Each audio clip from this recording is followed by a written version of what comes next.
क्या आप निरंतर जुकाम व साइनोसाइटिस से पीड़ित हैं?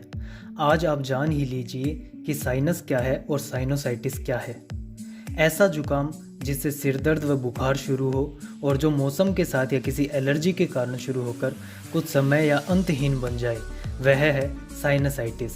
इस पूरी समस्या से जुड़े दो हिस्से हैं, साइनस और म्यूकस यानी कफ। हमारे गालों और नाक के ऊपर माथे पर व आँख और नाक के बीच साइनस के नाम से खाली कॉलम्स होते हैं, जिनका काम होता है म्यूकस प्रोड्यूस करना।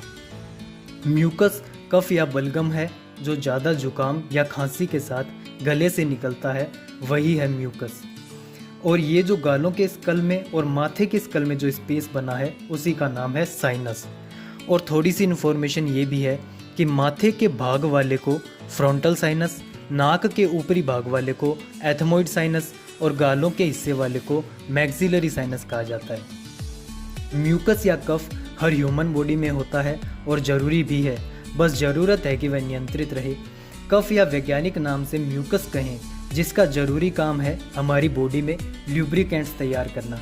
यानी आपकी नाक रेगुलरली सांस लेती रहती है, पर वह मुंह की तरह सूखती क्यों नहीं है? क्या आपने कभी गौर किया है? बस यही है म्यूकस यानी कफ। और ये केवल नाक में ही नहीं, शरीर के बहुत हिस्सों में काम करता है। तथ्य ये है कि हमारा शरीर एक दिन में लगभग 1 लीटर तक कफ यानी म्यूकस प्रोड्यूस करता है। कफ को आपके शरीर का पहला रक्षक कहा जा सकता है, जो कि आपके नाक के अंदर की स्किन में रेगुलर लुब्रिकेंट जैसा काम करता है, जिससे आपको अपनी नाक तड़की हुई या सूखी महसूस नहीं होती, और साथ ही अंदरूनी स्किन से चिपके बैक्टीरिया को भी ख़त्म करता है। अब आप जानना चाहेंगे इलाज, पर पहले ज़रूरी है कारण।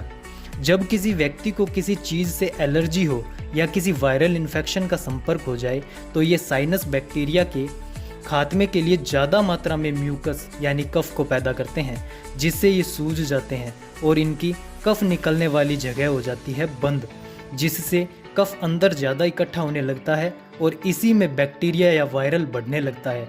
तो ये ही साइनोसाइटिस या निरंतर जुकाम का कारण बनते हैं। कारण चाहे जो कुछ भी हो, ये शुरुआत में तो आम परंतु बाद में पीड़ादायक समस्या बन जाती है।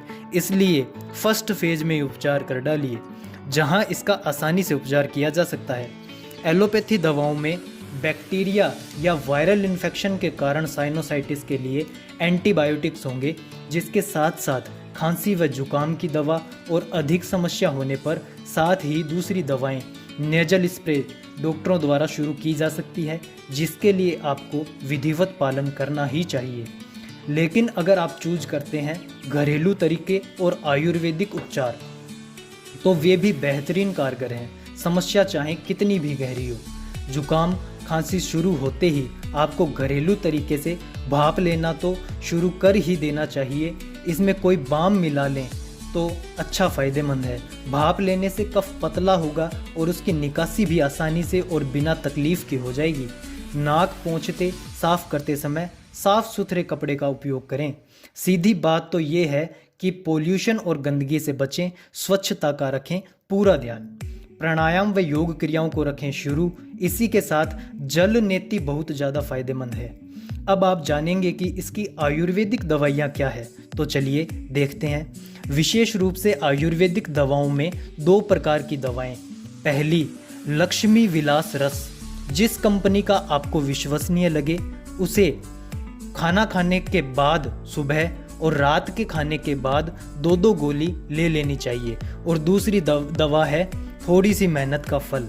गिलोय, तुलसी, काली मिर्च, सौंठ और दालचीनी, ये 5 चीज़ें। इन्हें वीडियो में दिखाई गई क्वांटिटी में लेना है। फिर 100 ml पानी में एक साथ डालकर उबालना शुरू कर दें और 25 ml रह जाने पर छान कर पी लें, सुबह शाम 2 बार।